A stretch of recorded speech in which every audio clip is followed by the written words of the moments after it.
Now, how about them damn Celtics? And we are back with another episode of How About Them Celtics. Sam and I are here recording Sunday, February 2nd, except Sam's not here, and it's Jake, and I have a replacement. Let me find Jake's nameplate. I have it here somewhere, I promise. I'm Jake, gonna say there right is definitely there. one. Bang. I know it. Got one for Jake. I know. How you doing, Jake? I'm good. Yeah, Cam stole my name yesterday on the Luka did. Doncic trade episode, which I'm fine with. Like, if anyone's gonna impersonate me, Cam is someone I'm very happy to steal my identity for an hour or two. Yeah, absolutely. That is now the most viewed live stream on How About Them Celtics ever. I believe it, dude. Crazy, right? I believe it. Oh, It makes sense if we just had one of the more especially for Celtics fans now as well, the more insane 18 hours between the Luka Doncic trade being the most shocking trade in NBA history, the Celtics putting on something both disgusting and beautiful, all in the same 2.5 hours. And right as the Celtics were putting the finishing touches on one of the biggest comebacks ever, De'Aaron Fox gets traded to the Spurs. So I love the NBA, dude. This is what it's all about, man. It's the best league. This is why it's the best league. It's easily the best league. Yes, but the Celtics comeback win over Philadelphia 76ers, 118-110 victory, down by as many as 26 points, came all the way back behind the elite shot making of Jayson Tatum, Jaylen Brown. Where do you want to start, Jake? Because like you said, they were horrendous, then they were awful. They cooked cereal, and then they made a filet mignon in the second half to figure it out. Like this was ridiculous. Cereal is generous from what I saw in the first half. They boiled a hot dog. I tweeted it already. I said, this is the worst loss of the NBA season. Bench everybody immediately. This is embarrassing. What a joke. And you're welcome, I guess. Reverse jinx. It absolutely worked. Yeah. It was embarrassing. The defensive effort, not even just the effort, the execution was awful. Like they were running the same strategy of like, you put KP on rookie council, similar to putting him on like Dylan Brooks or one of those worst shooters, and that's fine. I actually am someone who thinks that that's a fine strategy. Like, and you make those types of guys who shoot 30% or below from three beat you. The problem was it would get swung to rookie council, and then you've got Jaylen Brown flying past him on contests, or Kristaps Porzingis flying past him on contests. It's like, if that's the strategy, just put your hand up, contest. The execution was abominable. Clearly, also, this team has just become a flip the switch team, and I'm starting to believe that the switch actually works. Unfortunately, I think the switch works. Which it's no, better. Fortunately, thank fuck. Thank fuck sure. The switch works. But I'd rather there not be a switch. Just play. Just play the game. But I also understand it's a long season. Shit happens. It is what it is. It's a hard thing to experience as a fan, as I am, and even as someone trying to analyze the game. It's like, how do you like kind of pass the Jekyll and Hyde of the team, because you're both getting, on one hand, incredible blowout performances, and on the other hand, you're getting a team playing down to competition, can't generate offense, can't get stops. And so it's hard to kind of reconcile those two things that are happening at the same time. But I just go back to believing that the team with this much talent, this much experience, is just going to be there when it's all said and done. Yeah. I've said that like throughout all these struggles, I'm not going to panic or worry about this team until I see them play like this in the playoffs, which means we're going to have a long 3 months ahead of us of just waiting. But I truly believe that because of games like this. And like you said, these guys were not contesting shots well at all for like 90% or 70 whatever percent of this game. They were horrendous in transition. Jayson Tatum's one of the worst transition defenders I've ever seen. Like, I don't know if he just chooses not to try, but the whole team was awful in this one. I think he's scared of fouling, right? That has to be it. It just has to be. No, it's regular season Tatum. It just is what it is. He to me he's very LeBron-esque, and like, it's the correct strategy. Like, it truly is. Like, as frustrating as it is, these games in the regular season, you just do just enough to get yourself a top 3 seed. That's all that really matters. And as frustrating as it is, because I agree with you, because when he's locked the fuck in, he can get chased down blocks. We saw it. The defense that he played in the fourth quarter, along with the explosion offensively, like, so it's nice to have the reminder that that's why I feel the way I feel about him. Mm-hmm. And hey, You want to talk about fourth quarter Tatum? This dude was a monster in the second Clutch half player of the year. Yeah, hey, shit, at this point, he might as well be. Oh my God. Okay, I want to see first half versus second half Tatum. So in the first half, Jayson Tatum had 10 points on 3 of 6, 1 of 3. Pretty quiet. He had 3 assists too. He should have had like 9 assists. Yes. A lot of bad shot making from the Celtics. A lot of open shots that they just whiffed. Second half, Tatum, 10 of 14 from the field, 4 of 5 from 3, 8 assists. Just insane. Ridiculous. Absolutely insane. 25 points. He had 5 rebounds as well. And he only turned the ball over once. Like, he took over this game. And then they said there was a point in this game where Nick Nurse was clapping because Derrick White made a 3 and they just got the ball out of Tatum's hands. Like, that's how much Tatum was cooking these guys. He was unbelievable in the second half. That's hilarious. Yeah, dude. This is why you don't trade him for Anthony Davis. It's a no when you hang up the phone when anybody asks you to trade for someone like this, because dudes that are 26 years old and have the level of two-way impact that Jayson Tatum does, there's not many of them. You don't trade them. You don't trade them. You don't trade them because they have the capability to do what they did tonight, come back and do this and do what he's done over and over again. I thought Jaylen played really well. Yes. Well, again, it's second half. Second half. And they won the game. And they didn't just win the game. They fucking smoked them. They won by like almost double digits at the end somehow. Yeah. And he was awesome down the stretch. He ceded the responsibilities to Jayson Tatum. Defensively, he was solid. He was attacking the right mismatches. And I love seeing Jaylen play under control like that. I've said this a lot lately, and I write studs and duds after every game, and I feel like I'm writing the same thing over and over about Jaylen Brown, because it seems like for the past 2-3 weeks or so, he's abandoned what the rest of the Celtics do on offense and is just fighting for his shots. Like, he's not settling for threes. He's going to get to the mid-range. He doesn't care. He's going to hit those shots. He's going to drive to the rim. He's going to do what works best for Jaylen Brown rather than playing the Celtic style. And that works. And that's what they need him to do. And it's created this like uber efficient version of himself that we saw last year. And tonight that translated to, holy shit, he's hitting every single big bucket you could possibly want from him in the second half. Dude, awesome. And like what we saw from this run, a lot of it was Tatum head of the snake, Derrick, Tatum, 2-man game. And that's really the best version of Jaylen, is like you get the defense in rotation, and now Jaylen gets to go to work when the ball swung to him. And that's what was most of what happened in the playoffs, was Tatum had the ball in his hands, and Tatum was getting downhill, creating, and Jaylen's the beneficiary of manipulated defense. And that's when you get the hyper-efficient Jaylen Brown. Still can't shoot from 3. Well, it's starting to turn around a little bit, but that's the version of Jaylen. I love Jaylen. I know he thinks he's like, it's 1A on this team, but when you see the version of the Celtics that we saw in the fourth quarter and the second half, it's when Jaylen is like the 1B, the Robin, the dude that can be a all-NBA fringe type of player. And that's not a slight. Like, guys like Devin Booker can't just create offense and carry an offense to a top 5 net offensive rating either. Like, he needs, as you're seeing with the Suns this year, you need like guys to break down the defense and take some of that gravity away. And when I see this, it was just a balanced attack. Well, it was kind of balanced. It was Tatum just being a superstar and everybody playing off him.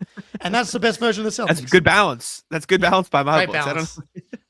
Balance. Derrick White was awesome in this game too. He had 17 points, 9 assists, but he was they're doubling Tatum. I'm just going to make the shot and make them pay guy, which was beautiful to see. Also gave them some of the best rim protection in this game, or defensive rim pressure, or whatever you want to call it, when the 76ers were just stampeding and transition whenever the hell they wanted. And KP was good at it too. We can talk about him too. But Derrick, this was finally we're getting good Derrick White again game, which is awesome. I think this is 4 in a row now. Cooking. I think this is 4 games in a row. So you got was it the Dallas game that he took off? Oh, that was the game he played well. No, he played really well in the Dallas game, took the Rockets game off, and then he played really well in the Bulls, Pelicans, and this game. I want to say he's starting to string it together, because man, that was a brutal slump for D White, and you just like, you need him to be confident and aggressive, because the Celtics' offense, especially in crunch time, Tatum, D. White, two-man game, Tatum, Kristaps, two-man game, that is the bread and butter of the Celtics offense. And when he's confident shooting threes and confident getting downhill, getting to the floater, finishing at the rim, kicking, driving, such an important piece for the Celtics. 100%. I mean, we say it on here all the time. Like, it truly feels like whether or not the Celtics are grooving is dependent on if D White has it going, and he did. Luckily, in this one, Kristaps Porzingis too was pretty good early, and then kind of tapered off efficiency wise. Had 5 blocks, and then I think he had 4 blocks the other night too. He's been a monster around the rim lately. I still think the drop is a little awkward. I like it and I like the way it works, but they need to be better at pressuring shooters and pressuring guys on the drives, because like a lot of the times it feels like instead of Jaylen or Drew or whoever it is fighting around the screen and then continuing to help on the play, it is just okay, shoot, we'll just stand here while KP plays 2-on-1, which is he can do, but I feel like you got to make a little bit more of an effort to communicate. And that's not as much on KP. He was still fine in this game, but that's something I'm like, Yeah, no, I mean, and this is one of the things that's hard to know without knowing, like, what is the defensive scheme, what's everybody's responsibilities, because I think that KP's, man, he's cleaned up a lot, and in this game as well, he cleaned up a lot as well early, and then things started to get away from them because he could only clean up so much back there. He had 5 blocks, and sometimes that many blocks is actually a sign of the defense not being good because he's actually having to meet that many people at the rim. Yes. Defensively, I think he's been great, but I'm with you though, and I think part of it's like screen navigation. And again, that flipped around too. Derrick and Drew both started getting around screens more effectively. They were kind of like hedging with KP, and then he was kind of cutting off Ricky Council on the drives. And like kind of letting him shoot those threes that he didn't really want to shoot late in the game. So that started to work. But yeah, I mean, I've got no problems with KP's game today. I thought he missed like 2 or 3. He had that late shot on Maxey that he missed. He missed it like 3 bunnies. If he makes 2 of those, then he's 7 for 14, and he has 22 points on 14 shots. He still had 18 points on 14 shots because he still got to the line 5 for 6, and he still hit 3 for 7 from 3. Gave you 6 boards, gave you 3 assists. I thought KP wasn't perfect. He was definitely part of when the defense kind of like fell apart, and like when you're like begging for buckets, he wasn't able to convert some of the stuff that he usually does. But as far as like people who I was mad at halftime and in the middle of the third quarter, he was not on the list. Agree. 100% agree. Yeah, it's fun to see him be a cheat code, and it wasn't like the super efficient cheat code night for him, but it's still good to see. Drew Holiday, man, like 9 points, 3 of 8, 2 of 7, 5 rebounds, 5 assists. Had a big like 2-play stretch late in the game. Followed that up by turning the ball over immediately right after it. I know it just feels like he's still off. And I think he'll be the type of guy to make some big plays in the playoffs. But it's starting to feel like, rather like throughout the regular season, it feels like this is not the Celtics we're to get in playoffs. This might be the Drew Holiday that is just what Drew Holiday is now, which is still a good player, but it's not what the Celtics got last year. It's just like it's gonna be we're gonna find out, and it's hard to know what we're gonna get from Drew and Horford. Like, which we can talk about him as well if we want. But Drew, like he hit the dagger 3, and we got the beautiful Drew Holiday celebration, which we hadn't seen in a little while. And he had that stop on Maxey, which they overturned late, the challenge. Like, I'm still seeing the flashes of the defense, and I think we're going to see a decline from last year's version because I think that's just how it works. Like, if you're a guard that's 33, 34 years old. But what is it going to be? Is it going to be 5%? Is it going to be 10%? Is it 20? 20 starts to get pretty concerning. But if you're getting 90% of what you got from Drew Holiday in last year's playoffs, then like I think you're still in a pretty good spot. Yeah, because I mean, he was unbelievable in the playoffs last year. And then, like you said, Al Horford, it's just, you're starting to feel the age. You're starting to feel the decline. The shot's not going down as much. He's not getting as many opportunities from 3, which I think is something else to be noted. Maybe part of it's double big lineups, which is I suppose understandable, but even the defense just isn't quite where it was. It's the same as Drew Holiday. They're old. I think that's just is what it is. And you still, they're still 25 plus minute players when you need them to be. But some nights you're just going to have outplay 11 minutes like you did tonight. And that's okay. And that's kind of what I think we have to live with. Yeah, that's great. Al Horford, 11 minutes. Again, It's a win. I'm going to reserve true judgment from Al. It would be nice to see, like, again, similar to how we saw the Celtics flip the switch in this game. It's like, can I just see Al Horford give me a game? Let's see, like, he played really well against the Cavs earlier in the year, in the game that they won, and I think the game that they lost too, actually. So it's like, I just want us to be a little reminder. It's like this Celtics team that's becoming a flip the switch team. It's like, I just would like to know if the switch works, and I would like to know if Al Horford's switch still works. Again, same thing with Drew. Like, Horford in the 2022 finals run, his like isolation numbers, like points per possession, were absurd. He was giving up like 0.68 points per possession, like one of the best switch bigs in history.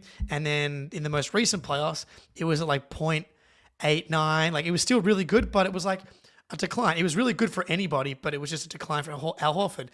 Is it going to be, again, just a slight decline, or is it going to be a big decline? Hard to know. The good thing is Luke Cornett continues to just be better and better. Dude. And can he play in the playoffs? No, or just like, it's just like, yeah, we could talk about Luke Cornett, but it's like, he's definitely leveled up. Is that going to translate to the playoffs? Because he struggled in the Cleveland series after they kind of figured him out in the first two games. He did. I think people forget though, and I don't know when it started. He was hurt in the playoffs last year. Like he was dealing with some stuff, and he didn't play for a reason. I wonder how much of that was lingering before he was out too.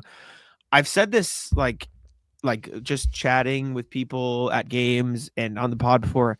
I truly think he is now the most underrated player on this team.